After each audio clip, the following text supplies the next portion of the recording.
to the Cinementalists. Noun, plural.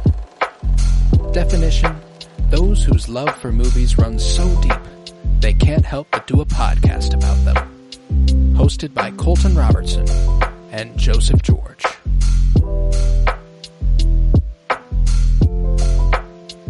Hello everybody and welcome in to the Cinementalists. Today we continue our 10-part series on our top 100 favorite films of the 2020s thus far. We are halfway through the decade, so we're celebrating it properly. Today is part 3. This is the 70s, 79 through 70. Also available today will be the 60s. That'll be part 4. You can go check that out as well. But yeah, I'm very excited. I'm Colton Robertson. I'm joined by Joseph George. What's up, buddy? Oh, what up, what up? Always a pleasure to be here. Oh, and it's always a pleasure to have you. How are we feeling today? We got a little snow over the last couple days here. We are in the path that is getting fucking hammered. You know, a foot of snow within the last couple days. How are you feeling? Yeah, no better time for just to knock a couple movies out. And later on, there was one viewing that did knock one out of here. It had to be done. So I predict that that's only going to happen more as the time goes out. But I have to do it as quickly as I can so that I'm not knocking out ones that I prefer. Right. Because I feel like it was easy, the one to kind of kick out. But it was this episode, which is kind of crazy. It was luckily it was down here, so it was a little easier to kick out. But yeah, I don't know. I'm ready for more movies today. I'm just ready to get in as many as I can. But no, yeah, good snow days. I don't know. They were the ultimate whenever snow was canceled or school was canceled. Sorry, and then you got to stay home. It was the best. That was just the best feeling. But now I don't know. It's kind of I just get to relax. Yeah. I've been railing movies, just dominating movies. It's been a lot of fun. It's been a good couple days, but yeah, man, I'm excited. We're gonna start this episode of the top 100 off with the question I'm gonna ask every week and every episode. In the 20s so far, give me another blind spot, another big one that you feel remiss in having not seen. Let's see. Oh, I feel like I had one prepared. I was going to kind of feel like where they would all land, like kind of give you one per episode of where I think they would land, and then I would watch them. But no, I don't think so. I was the one, I guess, after my viewing yesterday. I don't know if I will spoil that. I mean, it will come later, I guess, later on. But the one I almost turned on afterwards was I Saw the TV Glow. Was one that I just, after seeing the trailer for it, I really wanted to see. And it just, I don't know, it seems like kind of more of my vein of a movie. I like when they get kind of strange and different. And this one kind of seems like it does go down that route. Oh, it do. It do. And so, yeah, I don't know. Yeah. That was... I almost put it on. Almost threw it on after Megalopolis last night, I guess. Yeah, that would have been quite the double feature, to be sure. Yeah. I Saw the TV Glow is a devastating movie in a really good way. Yeah, I've got it. It'll be a couple weeks down the line.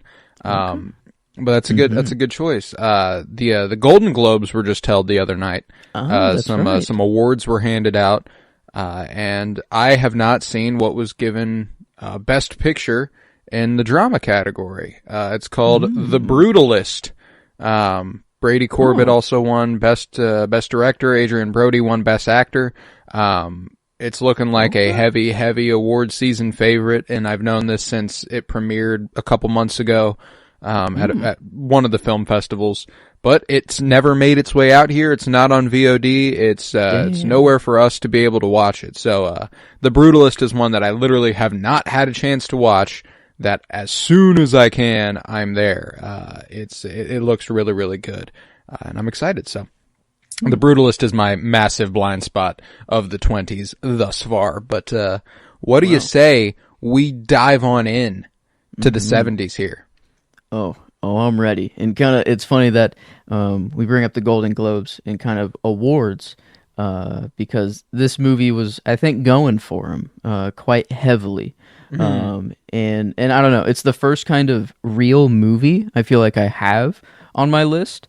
But it kind of was just that. It kind of was, I watched it one time. I have no need to watch it again. It looked great, felt great. It's Maestro with Bradley Cooper back in 2023.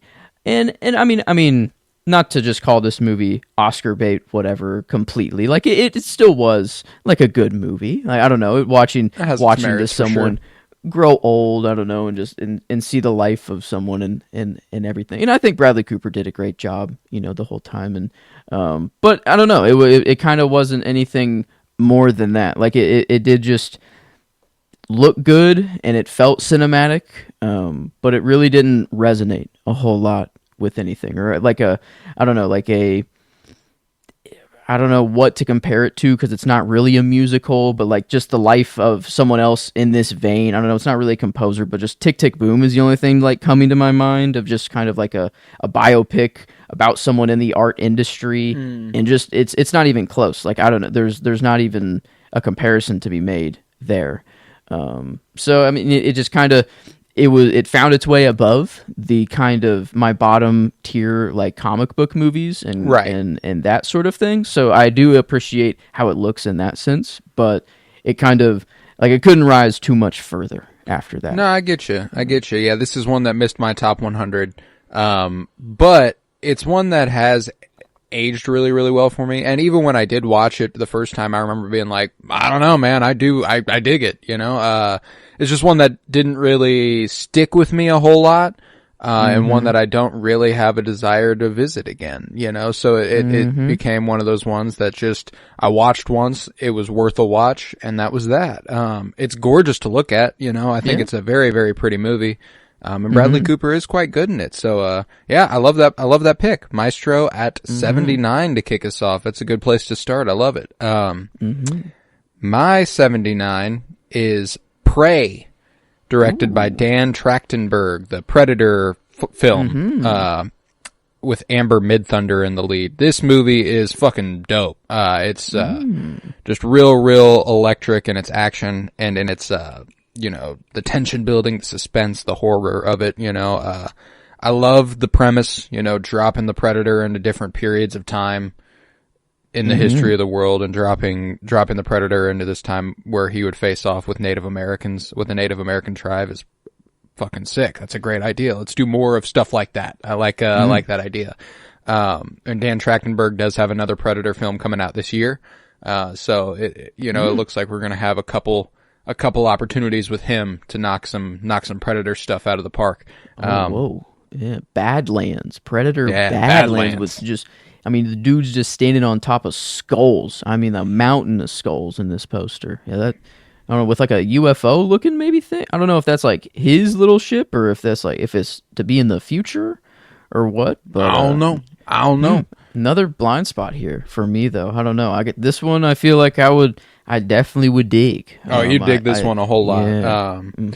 Yeah, and it's classic, the one of my favorite things that Star Wars ever does is the technologically advanced machine versus the nature and the makeshift and the homemade, and I think that this does that to a great effect, obviously the Predator's a sci-fi monster with all these cool gadgets and gizmos and gets to turn invisible and stuff, and Amber Midthunder's got a bow and arrow and a couple daggers and stuff. So stuff like that's really, really fun. I like that a lot. So Prey had to be here, and it kicks off the 70s for me. Okay. Well, moving on here, kind of one that I'm a little principally against, just for it being made in the first place. But for the movie that it was, it's just a movie that was already made, but made into live action. That it was already animated. In this one, it's The Little Mermaid. That came out in 2023 by Rob Marshall here. And I mean, not that I don't think any movie shouldn't be remade, but just I don't know. It's telling the same story and just in a different way that isn't as colorful for one. Like to be like Ariel was always kind of my girl growing up. I don't know, my princess. That was the one kind of princess movie that I liked watching. I did was love The Little Mermaid for sure. And it was her and Belle. I don't know. Beauty and the Beast and Little Mermaid were kind of my two jams growing up. And so I don't know. I was gonna watch it. I think I watched this in the theater as well. Mm-hmm. And I wish it was a little more colorful, but I think the overall story, it's The Little Mermaid. It's the same a classic story tale. So I mean, the story is going to be good. No but pun I think, intended. What's her name? Fricker. Ursula is in there. Is it Melissa McCarthy? Oh my God. Thank you. Yeah. Okay. It's McCarthy. Yeah. I don't know. She actually did like really, really good as Ursula. Oh, yeah. Like what I remember. Like I thought I remember like liking her performance more than the original. Like I thought that she went like more over the top and more kind of like just owned the character. And like, I don't know, like a booming, like her voice just seemed really, really good. And I don't know if that's purely her performance or Halle Bailey is also really, really good as Ariel, she's really, really charming. And I think that, I'm with you. When it comes to the whole live action remakes of animated stuff, principally, do I think those resources could be going to something more original and better? Yes. Is there something to the idea that with something like this, at least you have it's a good opportunity to present the same story to a modern generation with better representation? I think that's cool. Oh yeah.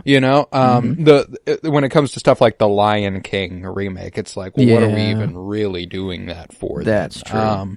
But even so, like, I still feel that way for the most part with The Little Mermaid, but I do think at least there is a silver lining to be taken from it, in that regard. And yeah, I mean, I dig Halle Bailey a lot. I think she's really good. And, I think that Javier Bardem as King Triton in there too. He's great. Even David Diggs as Sebastian voicing him. So I mean, it was, I don't know, kind of it was really cool. And out of the remakes, I think this is definitely The Lion King is on a different level. Like that one is weirder and on a different vein. But this one, I don't know. It was it for that point of like to have the kids see this, and it's more.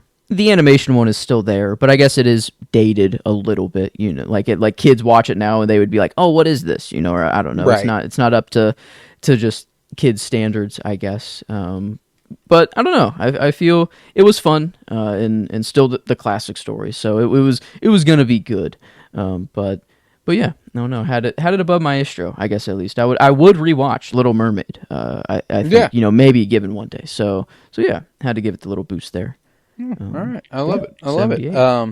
My 78 is Ambulance, directed by Michael Bay, starring Jake Gyllenhaal, and again, getting mentioned for, I don't know why he's come up so many times, Yahya Abdul-Mateen. I feel like I've said his name in every part so far.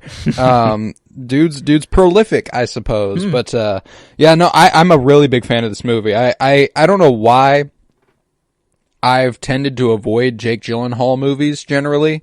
I don't know. I think it's because I'm in love with a recovered Swiftie, and okay.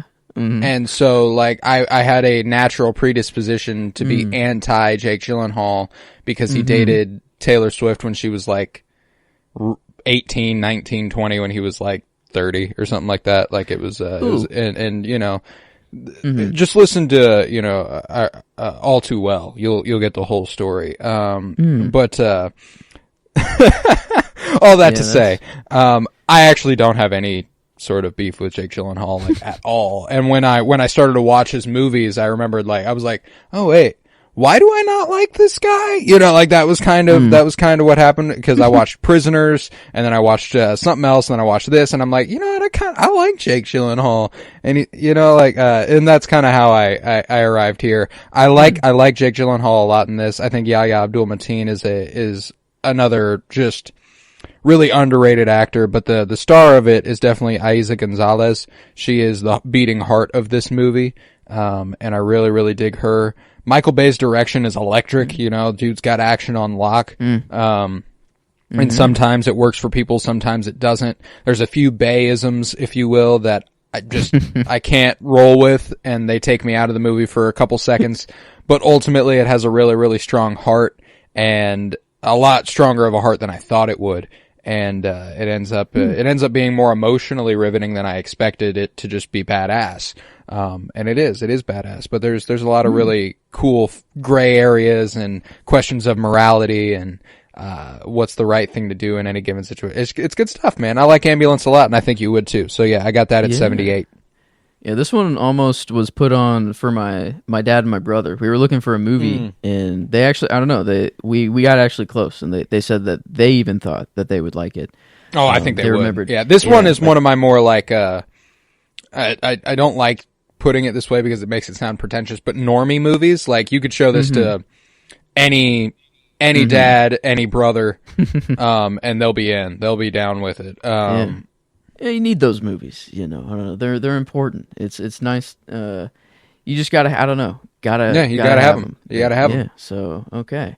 Ambulance. And that's where that was 78. So now we're on to 77. Okay, 77. Okay. Here. And after kind of a comic book run that will go on after this one, but a little bit before, kind of in the same vein, is Godzilla. Is this X-Kong? No, Godzilla vs. Kong here for this one. And this, you know, I guess I got into all of the Godzilla movies. I watched them all within one weekend, and all the Kong movies. For the I guess the new Empire Godzilla X Kong movie that came out after. Yeah. So I went through the whole run, and I actually was really impressed by a lot of them. I don't know. I ended up. They're definitely fun. I thought it was.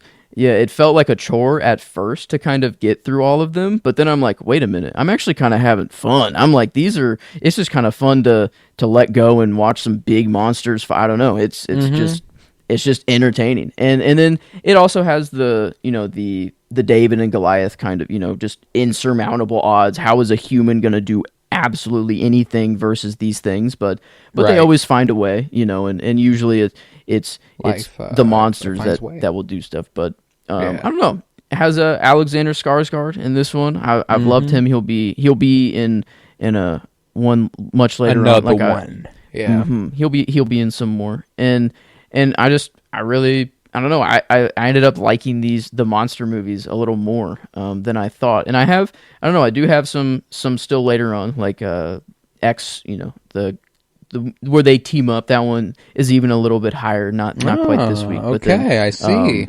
Still one better Godzilla movie that's higher up. Yeah, that's for sure. That I think stands alone. But I don't know, these ones were really, really fun, and as for a theater, to lead up to a theater experience too is always exciting to have. To kind of have that anticipatory viewing and stuff. Yeah, so. That is nice. That is nice. But, I love that. Yeah. Cool. Bad. I mean, the final fight, it was in like a Neo Tokyo. I feel like, I don't know, there was just neon everywhere, and it actually just looked sick as hell. I don't know, it actually just really impressed me at the end. And but I mean, can't I don't really have the urge to rewatch it. I guess any of them. But they were, I don't know, for the time they were really, really fun. So they were worth the visit. It got it up here to 77. So, but yeah. Godzilla vs. Kong back in 2021 here. So I dig it. My 77 is Priscilla, directed by Sofia Coppola. After last week I had Elvis, this week I have Priscilla. It's a gorgeous, gorgeous movie to look at. Kaylee Spaney is absolutely incredible as Priscilla Presley. Immediately Star is Born sort of moment for me with Kaylee Spaney. She's really, really great. I think that this is probably my favorite role in terms of just her performance. I do love her in Alien Romulus, and I love her in Civil War. She does really, really good in both of those. But I don't have either of those on this list. This is the highest ranking Kaylee Spaney movie I have. And it's mostly because of how good looking a movie it is. I saw it in theaters with Emily, and we were both just kind of floored by how pretty it is. It was, I remember surprisingly the scale. For some reason everything felt so grand. in a movie where things were really intimate, and it felt that like it was just a really interesting line towed that I didn't really understand how it was even being done, and that's always really, really cool.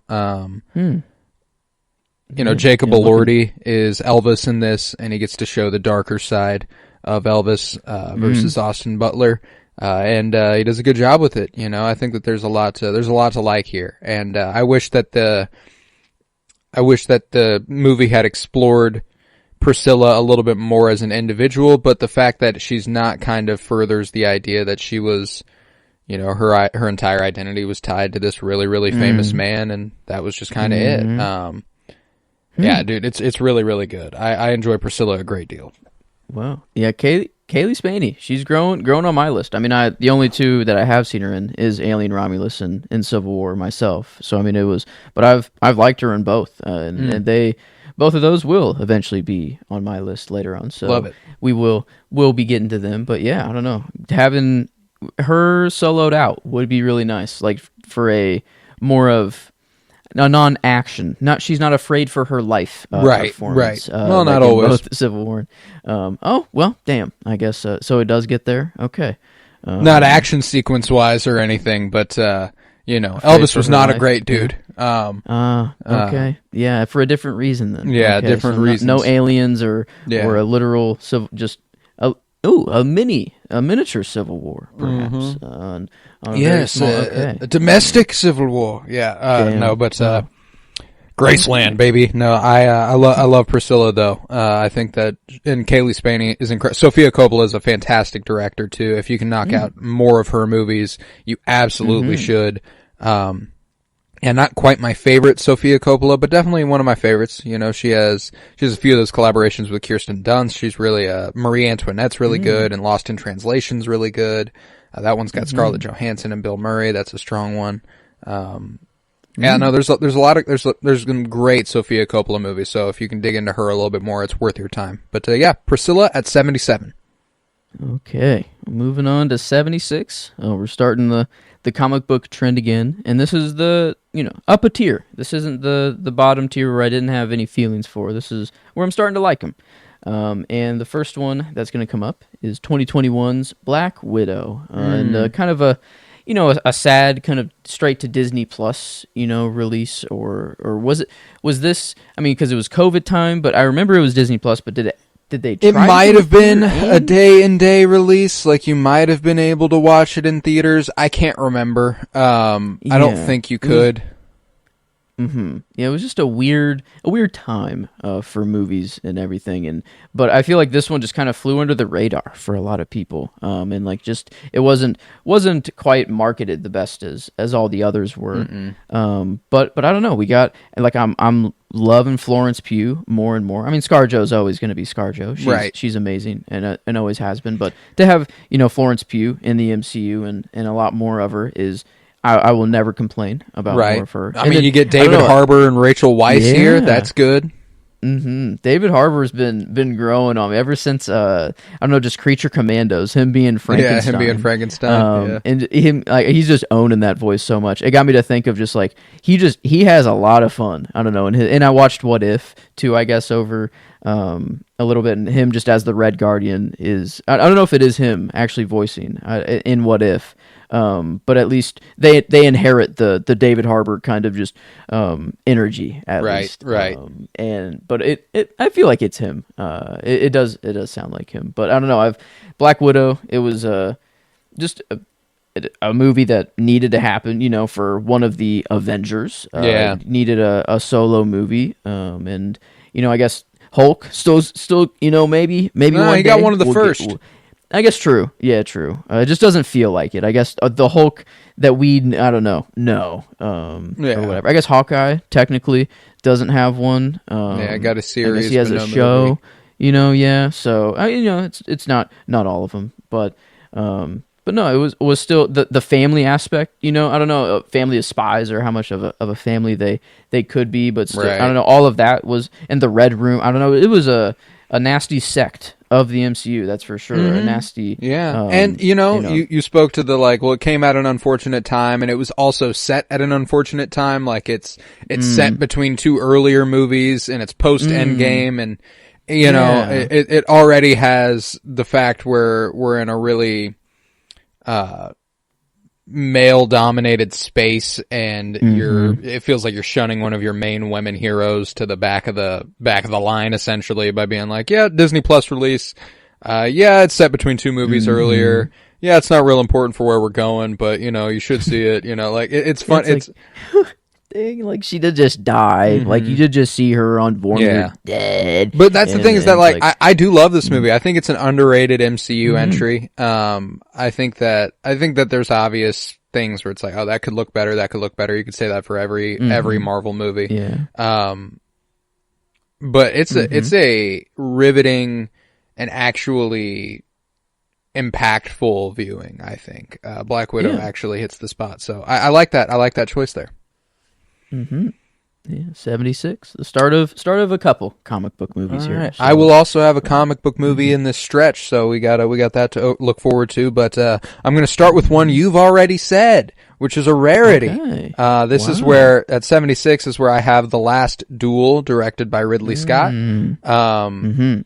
I really love this movie. I've only seen it once, and we already kind of talked about it briefly with you there, but I think Adam Driver is incredible in it. I think Matt Damon is incredible in it. And as she typically is when she's in something, Jodie Comer is the highlight. I think that she's incredible. And that's something that I've noticed with Ridley Scott's last few movies.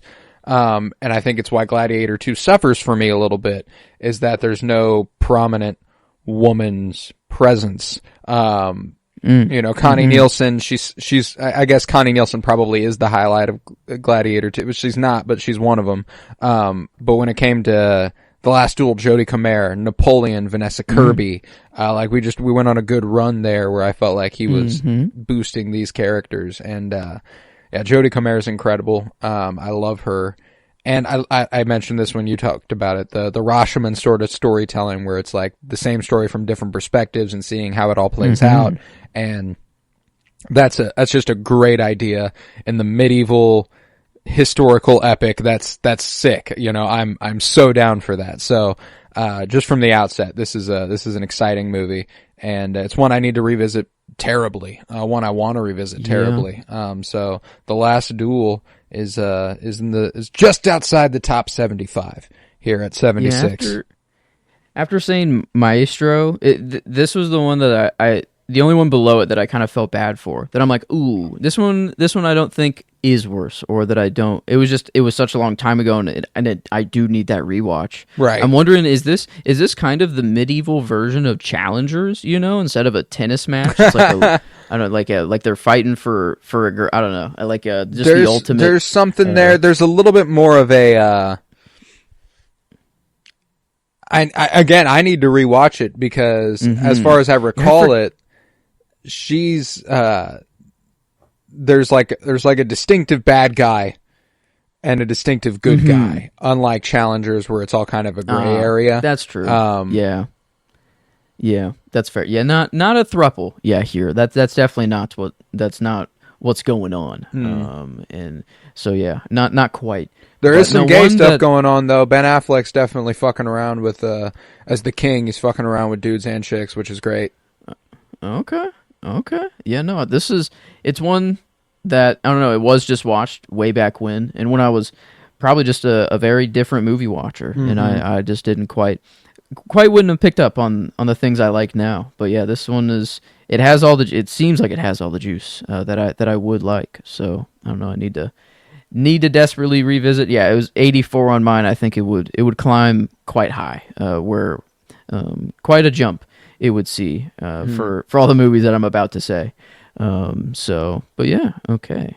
Wow, so that was 76. We are into the top 75 now. Okay. Wow, okay. And not a little, just barely above Black Widow here. I can't It felt a little more fun, and gave me more of my Marvel juice when I was into it at the time. This is Thor: Love and Thunder. Ah, yeah. Right here, and I don't know, actually very colorful. We went crazy places. We saw the gods. I love me some Zeus with Russell Crowe. Yeah, I don't know, and that rules. And yeah, he popped back up in What If. I thought it was pretty funny. But I don't know, this with Christian Bale, I thought, kind of crazy to just use him here. the God Butcher, yeah. Yeah, I thought for the one movie, he did great as he Gore, does, yeah. I think. But I don't know, it would have been nice to have him be continued in some way. But I don't know, this was the most kind of.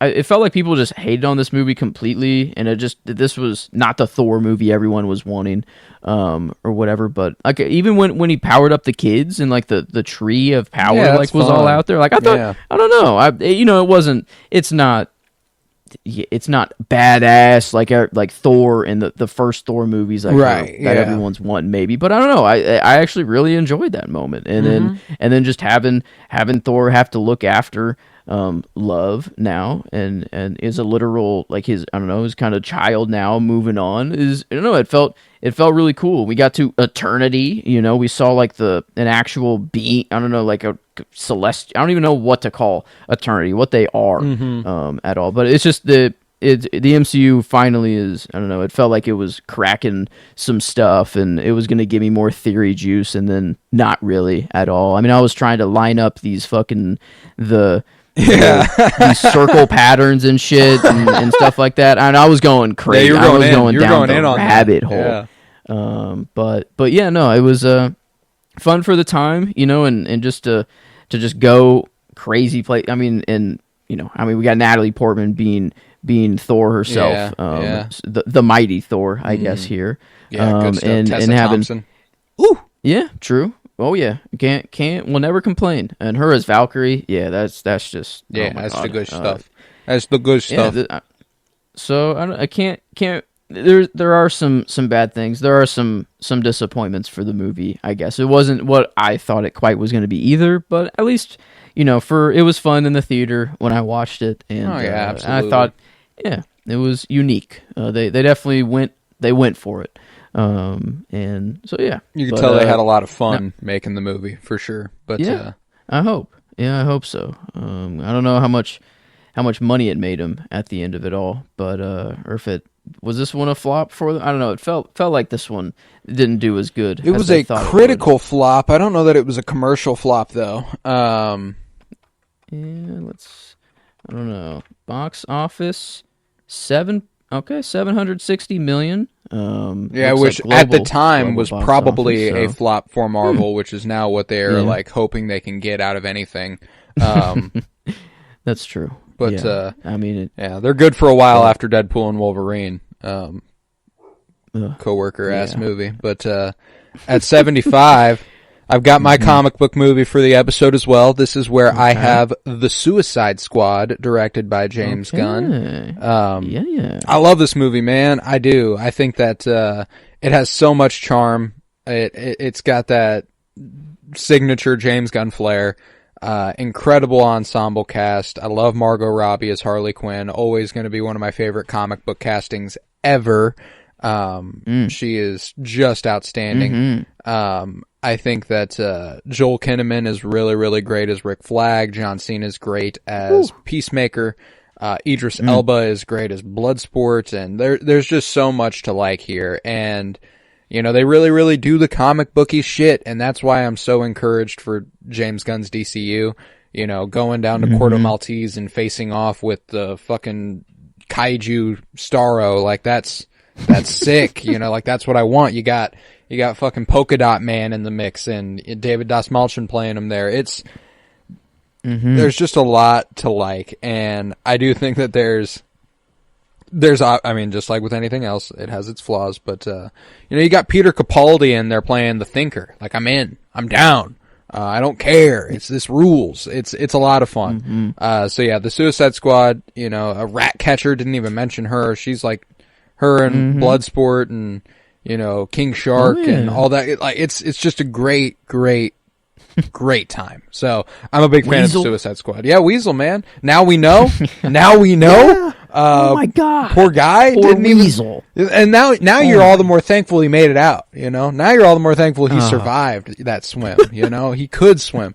Anybody check if the Weasel knew how to swim? Yeah, no, I love it. I love it. It's a super fun movie. Watching Pete Davidson get his face blown off is a great time. Yeah.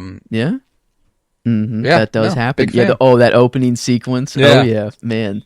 Yeah, that, or maybe not quite opening. I don't know. Is that at the very beginning? That's the beginning of the movie. Yeah. Yeah. Okay. Wow. Yeah. I need to rewatch this one. Well, the beginning has Michael Rooker in a cell with his bouncy ball, and it's kind of them going on that mission. And then they get there and they all get fucking walloped, and then Team 2 emerges from the water. They were the distraction and all that. But yeah. Yeah, no, great movie. Love the Suicide Squad. Yeah. I've got it at 75. Wow. Yeah, I got it a little bit later. That's for sure. One that it was on the rewatch list to make sure that I have it as high as I do, because it's in at least.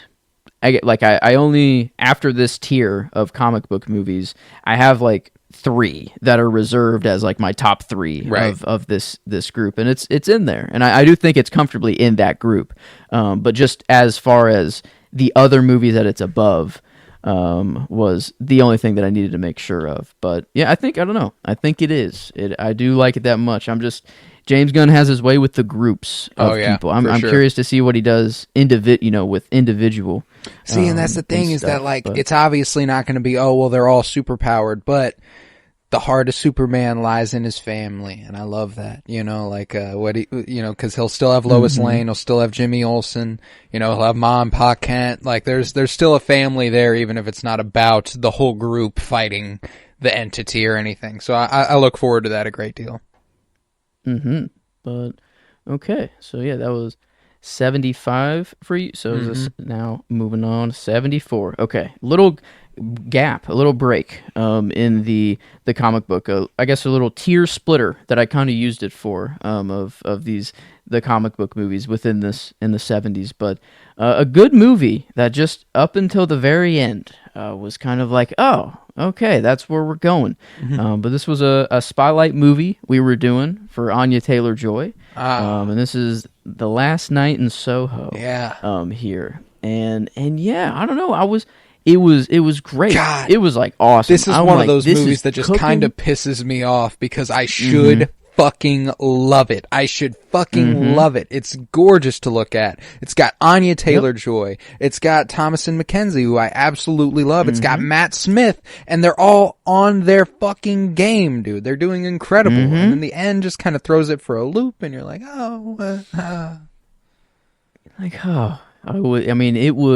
it was cooking with so much gas, and I'm like, okay, it was for a Spotlight 2. We were covering it. I'm like, okay, that we couldn't have this is just great. It is firing on all cylinders. And then just to be like, well, kind of the whole point of the story we were building, or at least what I thought they were building towards, just kind of was like, well, we're gonna go down crazy old lady route instead, and just kind of, I don't know. It was quite the twist to throw at the end, and I think they still got the message of at least Hollywood and this industry, and I don't know, like kind of the general idea down, but like it would have been really nice if the ending reflected that too, a little bit more.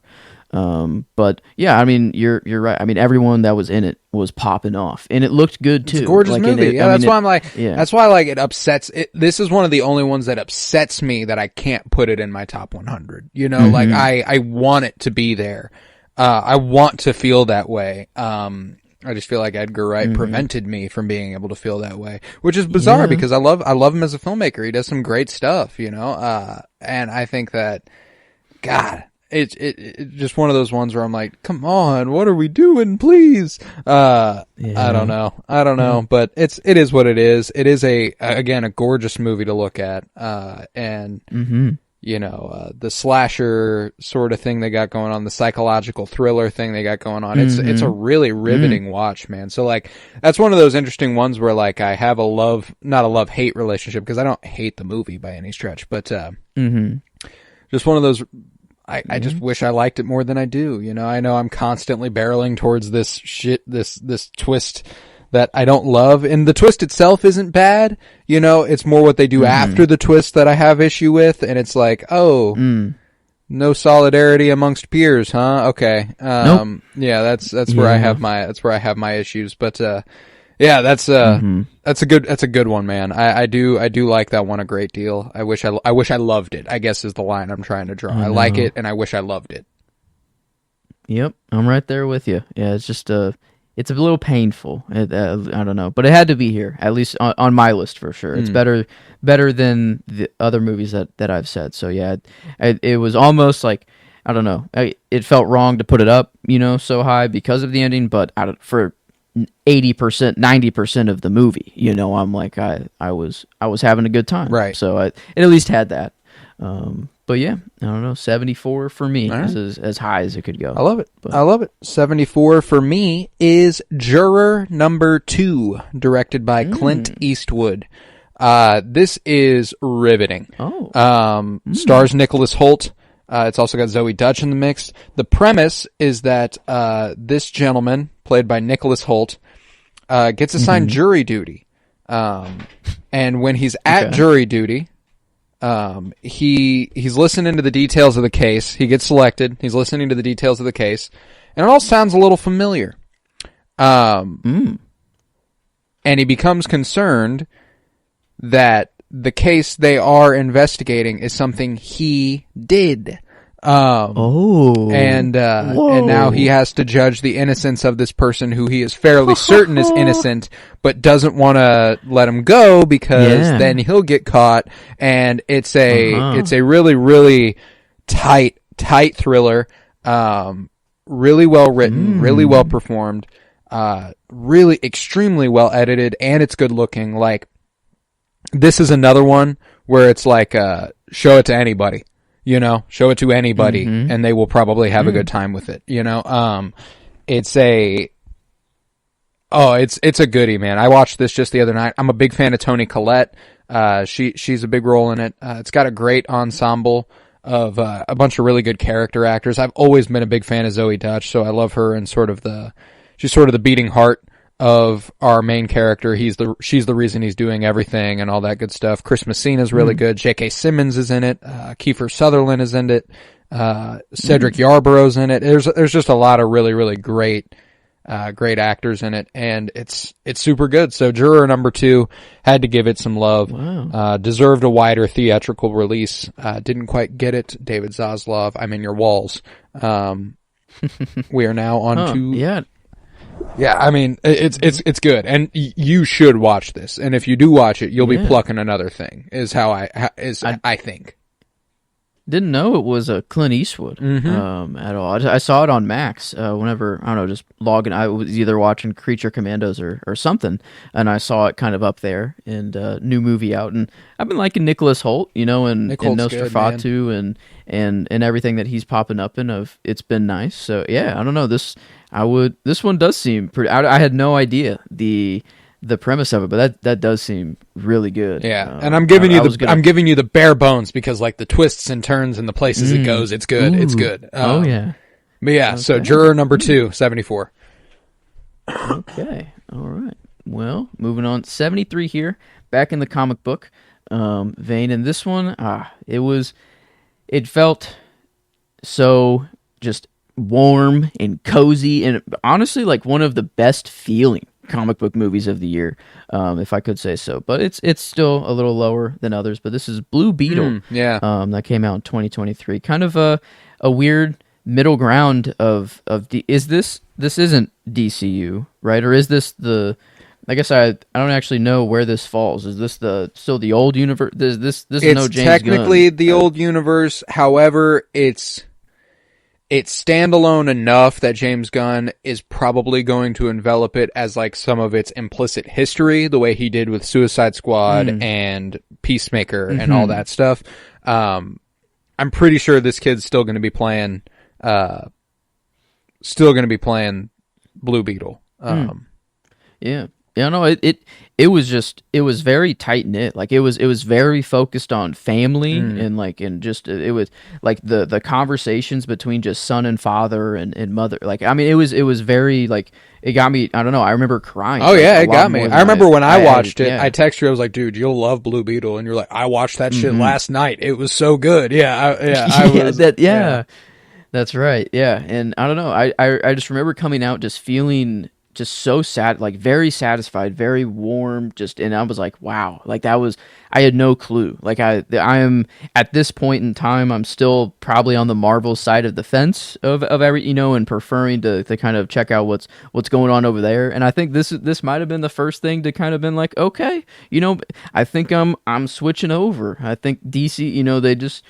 Everything they put out seems to just kind of be, I don't know, a little bit better, a little bit more thought out, and can stand on its own. And this is, it can stand on its own completely, or James Gunn can decide to continue it and keep it, which I think is, you can't. I don't know. I'm thinking of another Marvel's. They're all. That's all they care about is continuity, so everything works. It is enveloped, but they don't really stand on their I don't know. They need that continuity. They need the larger universe. But a movie like Blue Beetle is it is just a nice superhero movie that does stand completely on its own. And I don't know. I wouldn't mind a rewatch of it. It's been a while. And it just I don't know. I only remember good things about it. George Lopez, I don't know. I always loved just seeing him pop up in things.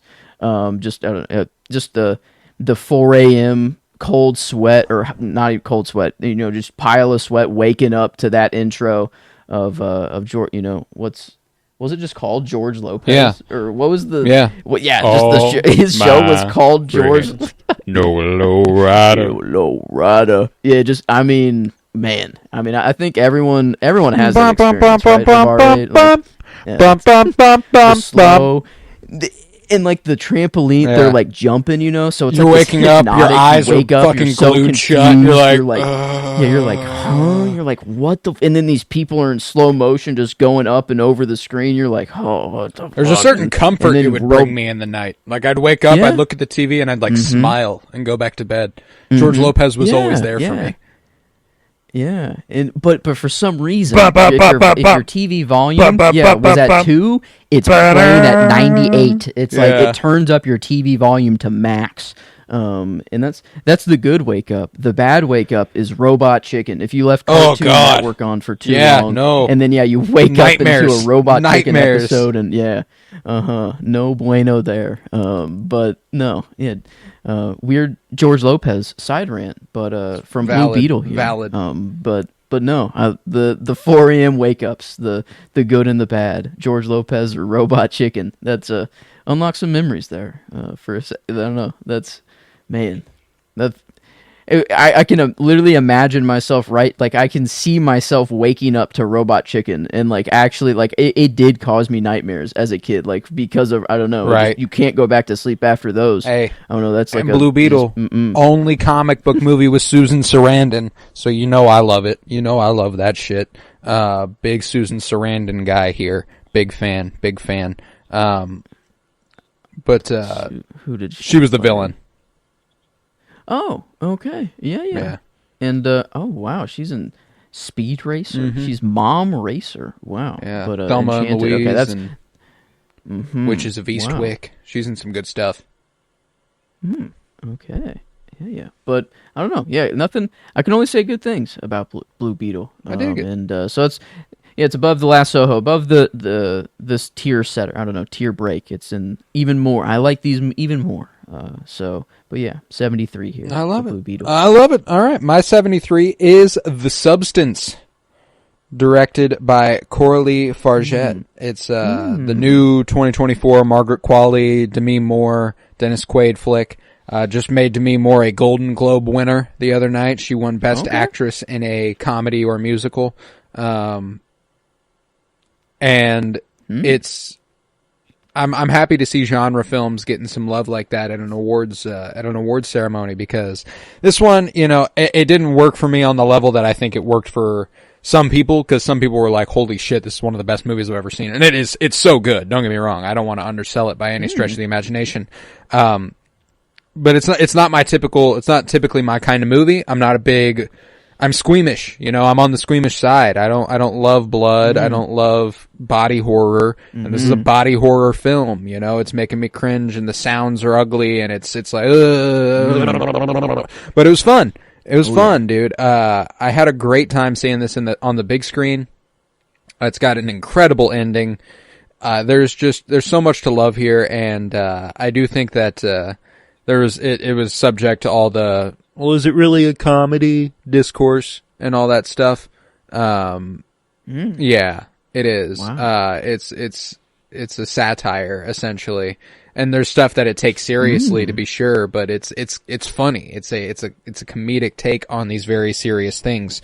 And I think that's and it's scary, it's got some pretty brutal imagery in the body horror stuff. So, and Demi Moore was absolutely deserving of that. She's one of my personal short list for best actress at the Oscars. I've got her on it. So, I love her in The Substance, and Margaret Qualley's also really good.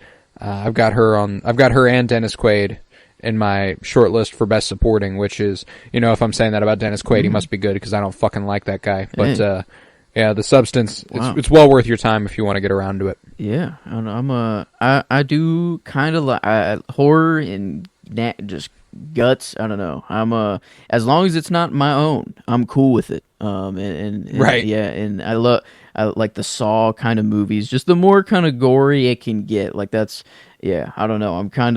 It's nice every now and then. It's definitely, it has to be not. I don't like it all the time. That's a little too crazy. I think the people who are like, those are the only movies I watch. I only watch horror movies and go. I don't know. That's a little. Like, I don't know. Okay, well maybe if you only watch one kind of any movie, you're making a mistake. Yeah, that's true. But I don't know. I can this one. I don't know. Looking at some of these, I love. My new thing, I used to look at the IMDb pictures of things, but oh my god, the letterboxed backdrop, just changing the poster, but the backdrop gives so many of like just the beautiful shots of the movie, I think, and like it's a perfect thing to scroll through and get the vibe of a movie. Yeah. In this one, yeah. Oh, it's gorgeous, gorgeous photography, dude. Like it is a really, really good looking movie, and.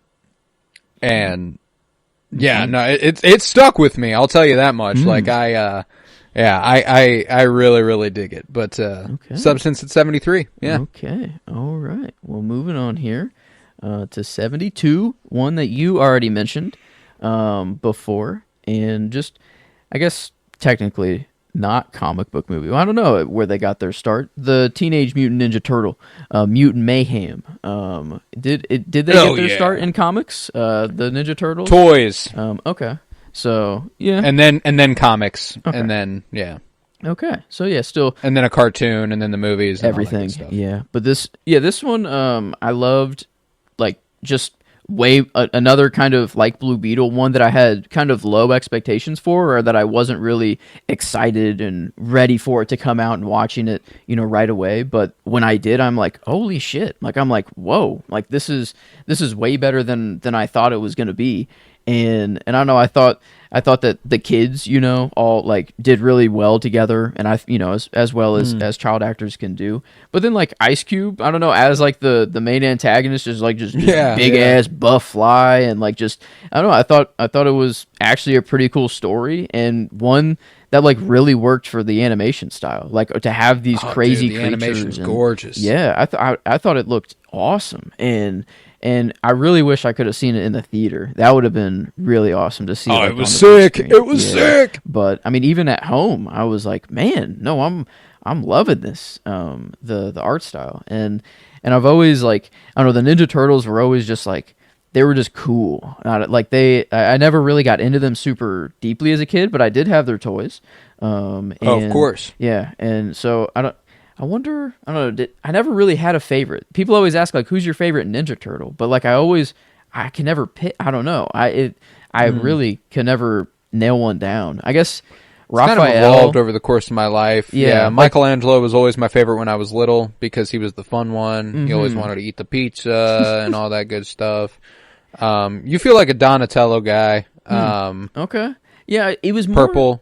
I do like purple, the nerd, more of the nerdier aspect. Yeah. That's like Computer guy. If I had to say like one that that makes more sense. But when the only thing I was focused on as a kid were just the weapons they had. And I like me two little daggers. I don't know, the Electra, those are sick. the Electra type. I don't know. It's just class. It felt classic. But I don't know. I could never nail a favorite down. But I know this for a new take or something that's been done for a while, but I feel like a very unique story still told in this world. I don't know. I'm not too deep into the Ninja Turtle lore, but this it felt pretty fun. It felt like they just had a blast making this movie. It. So, but yeah, I don't know. It it got the elevation above Thor: Love and Thunder. Like it's. As comic book movies go, I thought, I don't know, it just really surprised me. And it's the shit. It's the shit. Mm-hmm. Yeah, I love that. So, 72. Beautiful. Mm-hmm. My 72 is, if you'll recall in part 1 at the very beginning, I was like, oh, just thought of one. It was this one. This is where I'm implementing that. And that is Judas and the Black Messiah, directed by Shaka King.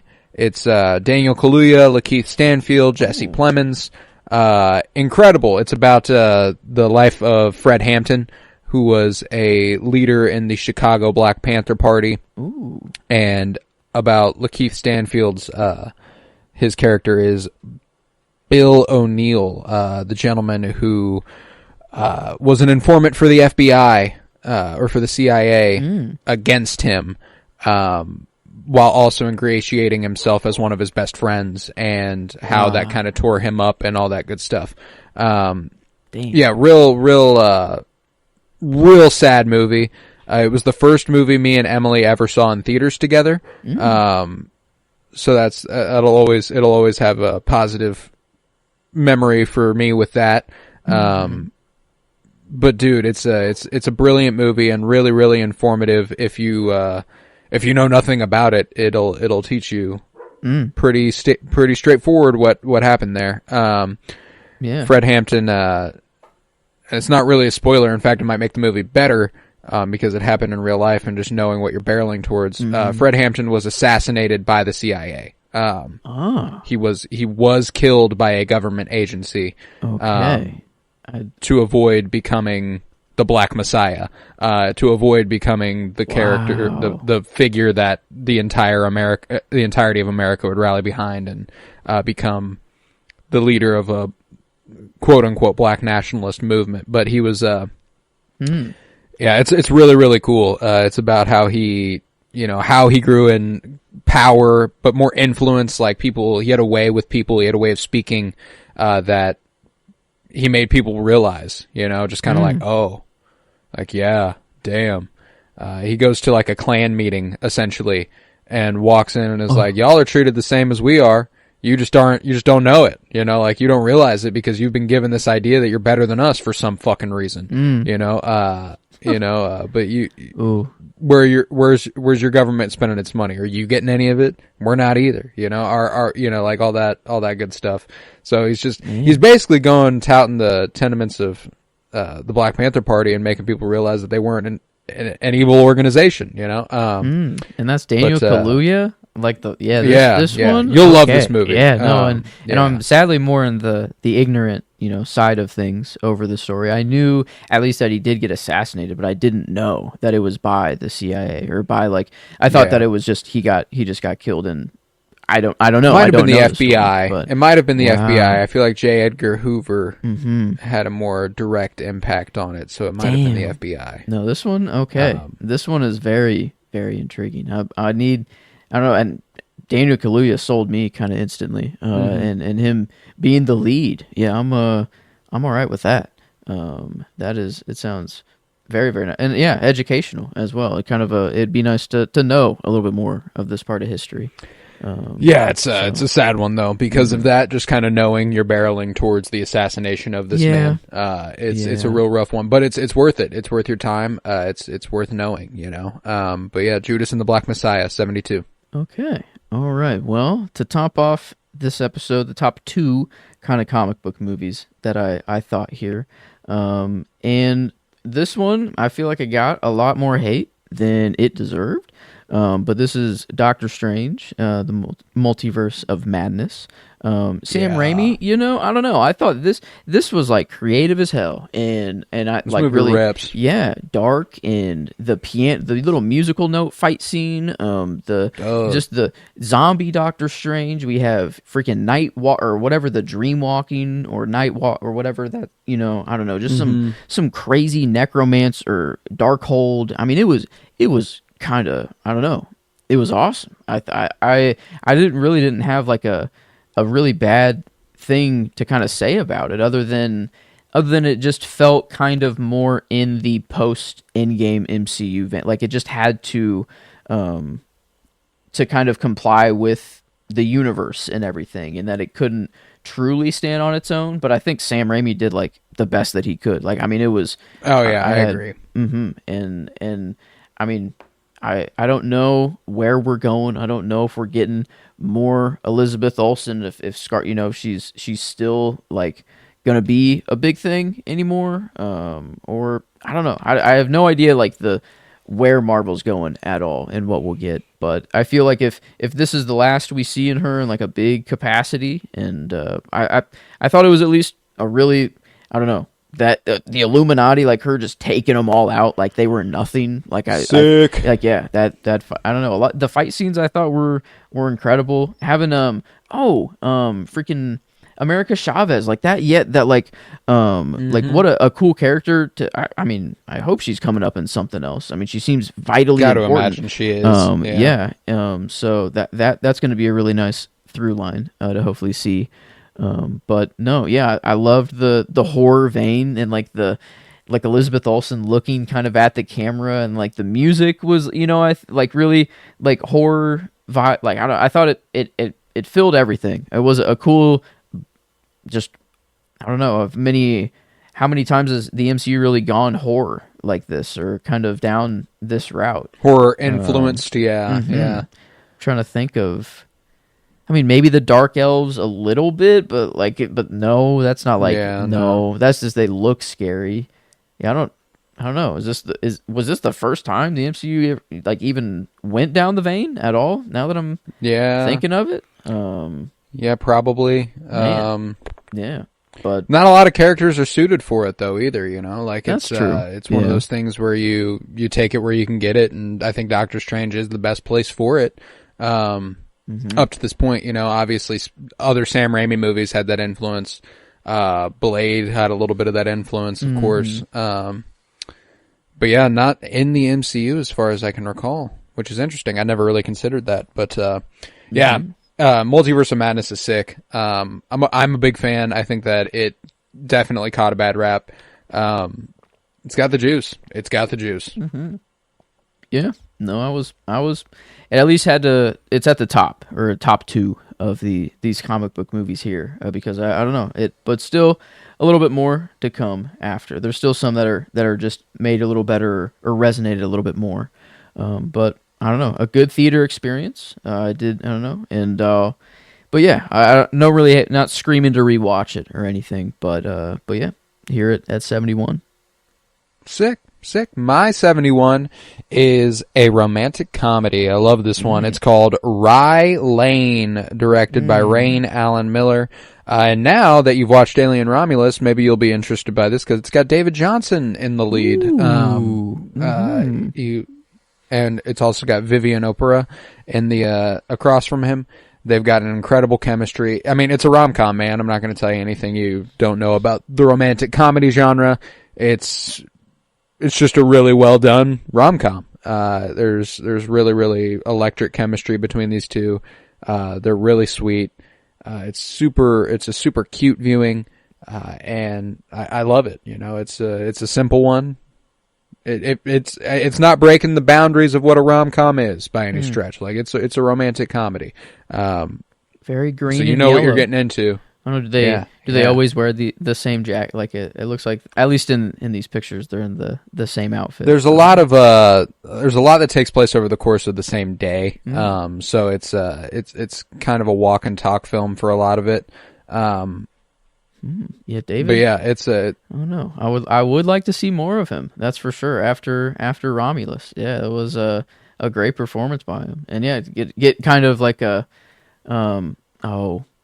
oh man, I'm already forgetting her name. Who in Alien Romulus, Civil War? Kaylee Spaney. Yes, Kaylee Spaney. Kind of to get more of a pure just performance out of them instead of kind of like the vein of Civil War, set in that world and all that good stuff. Yeah, no, I get you. Nice, yeah, this is just a really human performance here, and it's really, really nice. Really sweet. So big fan of Rye Lane. That's at 71. Okay, well, to top off this episode in this comic book section for me is where I have Shang-Chi in the Legend of the Ten Rings.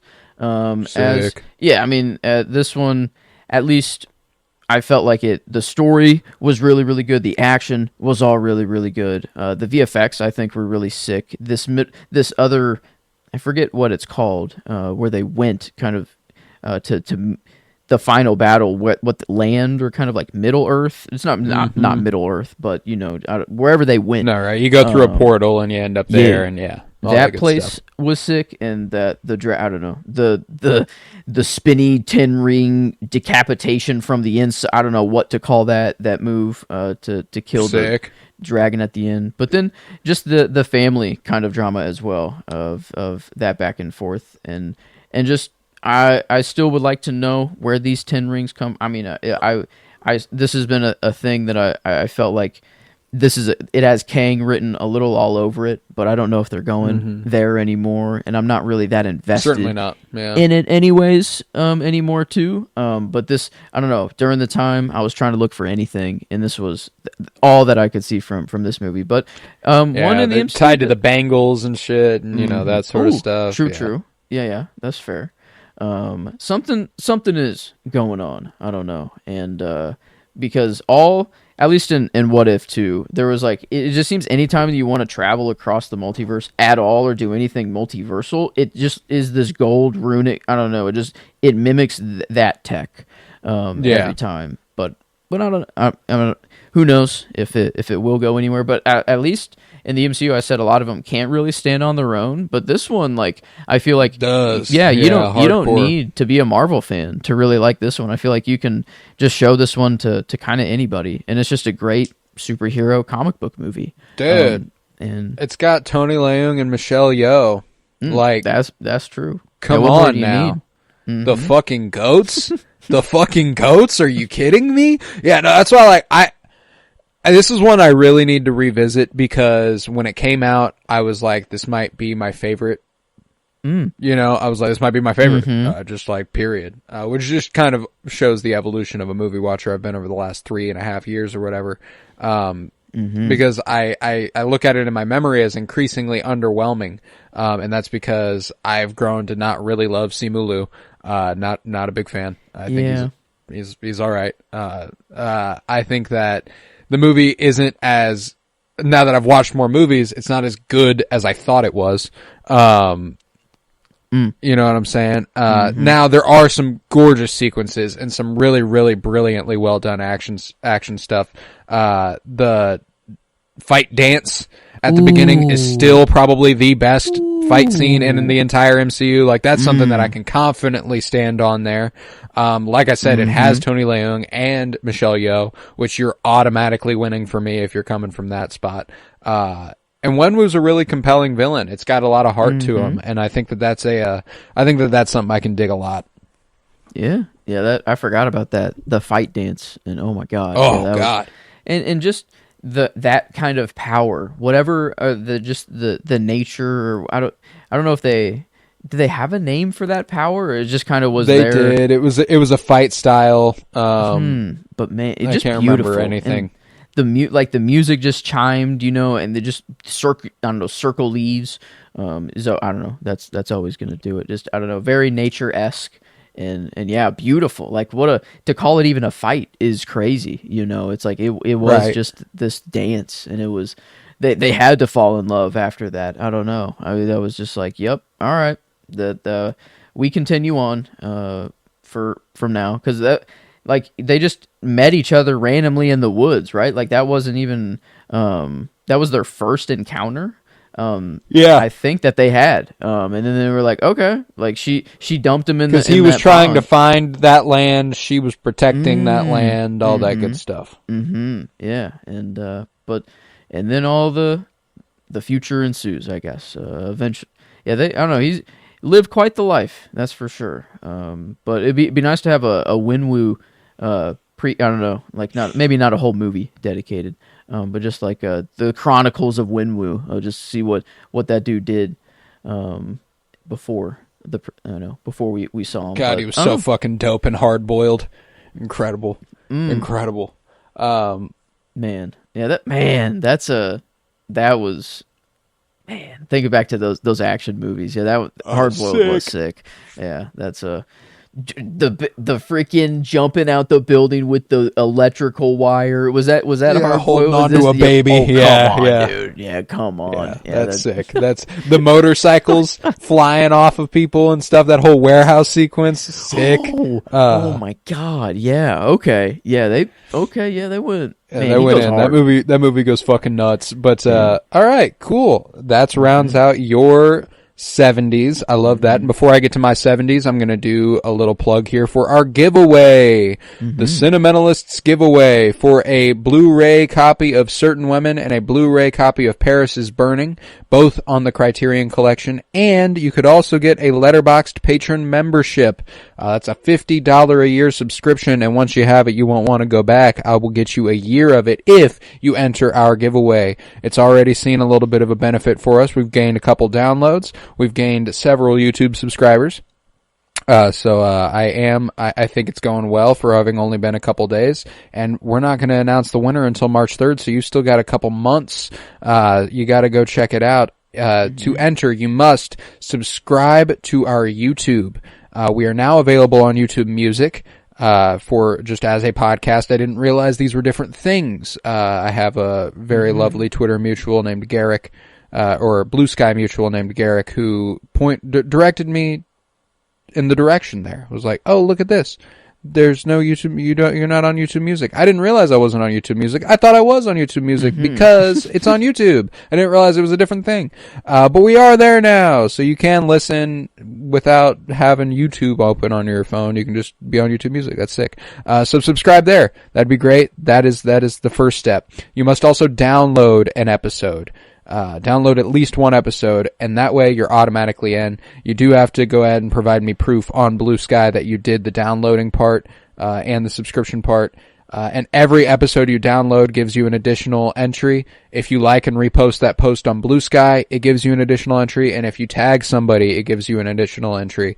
Right now, we've got several entries, and the leader right now has 5. He has 5 entries. So you got to go ahead and check that out. Cause he could win all 3. If you want to try to get in any of those things, you got to do all those things. Cause right now he's looking like, he's got a really good chance of winning all 3 things from me. You got to go ahead and check that out on Blue Sky at Colton Robertson. You have a chance to win a Blu-ray copy of Certain Women, a Blu-ray copy of Paris is Burning, and a Letterboxd patron membership announced on March 3rd. So go ahead and check that out. But yeah, my 70 to round out the episode here.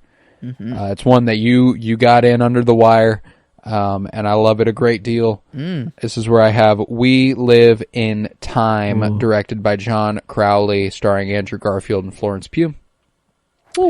Puddle, man. I was a puddle by the end of this movie. I saw it in theaters with Emily, and I can't even... Like, I sat there for a while after. Like, we just kind of sat. I looked at Emily, like, my face was tear stained. And I was like, I'm gonna need a minute. Just fucked me up. And it is so incredibly well performed. It's a little bit of an every movie, like, I don't think there's that much that makes it stand on its own filmmaking wise. There are some good looking sequences, but it's one of those movies that I feel like nobody's ever going to watch it and be like, ooh, this is too artsy for me or anything like that. It's really straightforward. I appreciate the story editing, the playfulness with the time, we live in time. Good stuff. And it's really, really poignant and sad and real. Like there are parts of the movie that I feel like I shouldn't be watching because it's so private.